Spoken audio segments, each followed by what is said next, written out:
notre président, le président Félix-Antoine Tshisekedi Tshilombo, et j'en félicite encore le président pour son deuxième mandat qui a été vraiment avec une réussite remarquable.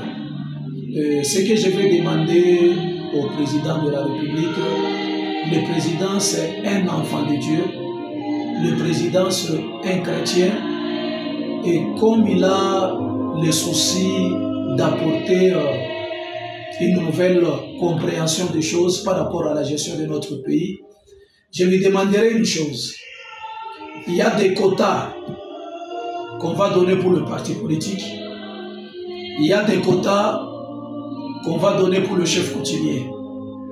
Mais je lui demanderai une chose, lorsqu'on se souvient des chefs coutumiers, lorsqu'on se souvient des partis politiques, même si notre constitution ne fait pas égard des hommes de Dieu, mais je lui demanderai de comprendre que l'Église n'est pas comme toutes les autres associations, mais l'Église c'est quelque chose qui représente Dieu et qui représente aussi des valeurs dans notre pays. Qu'on ne puisse pas recourir aux églises seulement quand il y a des problèmes. Et même lorsqu'ils sont dans l'état de force, lorsqu'ils veulent former le gouvernement, qu'ils puissent se souvenir aussi des hommes de Dieu, parce que nous voulons pour son deuxième mandat qu'il puisse nommer les hommes de valeur, qu'il puisse aussi nommer réellement les hommes qui ont cet amour du pays, cette compassion. Qu'il regarde lui-même autour des politiciens. Il va remarquer que chacun se présente avec son enfant. C'est pour dire que l'ambition de plusieurs politiciens, c'est rafler leurs poches et peut-être faire monter les niveaux financiers de leur famille.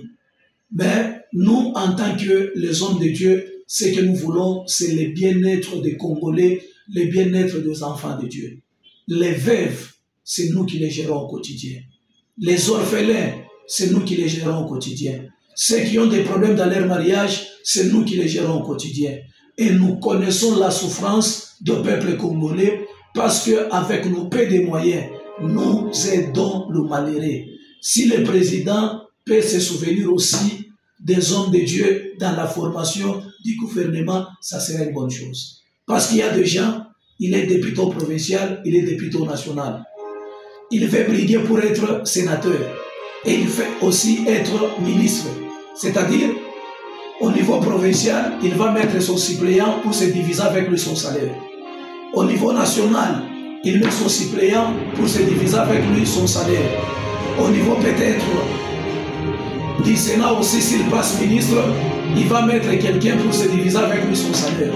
La République ne peut pas avancer avec la cupidité. Moi, je pense que la République avancera avec les hommes qui ont la volonté de servir les autres.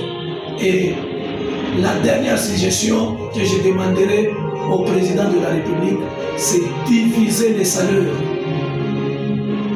des députés, que ce soit au niveau provincial, que ce soit au niveau national, pour ajouter les primes des militaires qui sont en guerre. Et diviser aussi les salaires de ministres, ajouter aux primes de militaires qui sont en guerre, et également aussi diminuer le volume du gouvernement, parce que ça prend beaucoup d'argent.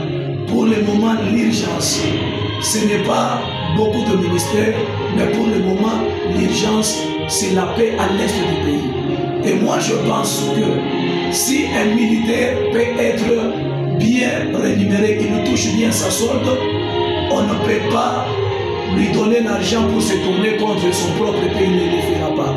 Mais il y a des choses qui donnent la haine, il y a des choses qui donnent des soulèvements.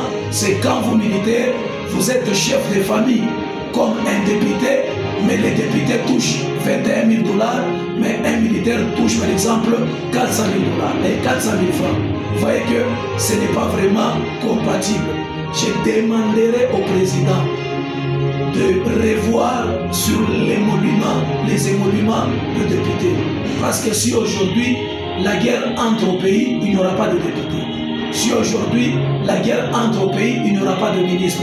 Si aujourd'hui, la guerre entre pays, il n'y aura pas de mandateurs, nous tous nous serons en fuite. C'est-à-dire, la priorité pour le moment, c'est les militaires qui sont en guerre.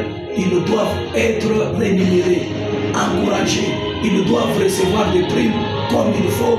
Et vous allez voir que l'allure de la guerre va changer et Dieu va se manifester. Nos FARDC vont gagner cette guerre-là. Révérend, merci.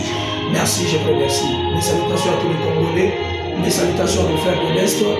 Nous sommes ensemble avec vous, nous sommes en train de vous soutenir dans des prières. Ça ne va pas s'arrêter dans les prières.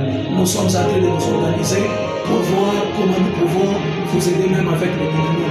Que Dieu vous bénisse, que Dieu vous protège, que Dieu vous garde.